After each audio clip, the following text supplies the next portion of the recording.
আসসালামু আলাইকুম ওয়া রাহমাতুল্লাহি ওয়া বারাকাতুহু। বিসমিল্লাহির রহমানির রহিম। আজকের আলোচনার বিষয় তাকওয়া অবলম্বন এবং পরকালের জন্য প্রস্তুতি গ্রহণের নির্দেশ। পবিত্র কোরআনে ইরশাদ হচ্ছে, সূরা হাশর আয়াত নম্বর 18, আউযু বিল্লাহি মিনাশ শাইতানির রাজীম। ইয়া আইয়ুহাল্লাযীনা আমানুত্তাকুল্লাহা ওয়ালতানজুর নাফসুম মা কদ্দামাত লিগাদ। অর্থ, হে মুমিনগণ, আল্লাহকে ভয় করো। প্রত্যেকেই ভেবে দেখুক যে আগামীকালের জন্য সে কি অগ্রিম পাঠিয়েছে।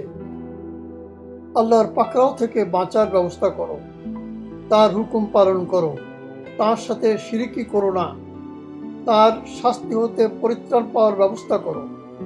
কিয়ামতের দিন আসার পূর্বেই নিজে চিন্তা করে দেখো, আল্লাহর সামনে হাজির হওয়ার দিন সঞ্চিত আমল তোমার কাছে কি রয়েছে।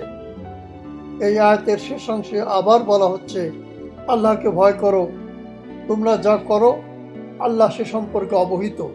প্রিয় ভাই ও বোনেরা, আমাদের গোপন কাজ, প্রকাশ্য কাজ, ভালো কাজ, খারাপ কাজ, ছোট গুনাহ, বড় গুনাহ, ছোট কল্যাণমূলক কাজ, বড় কল্যাণমূলক কাজ সবই তিনি জানেন।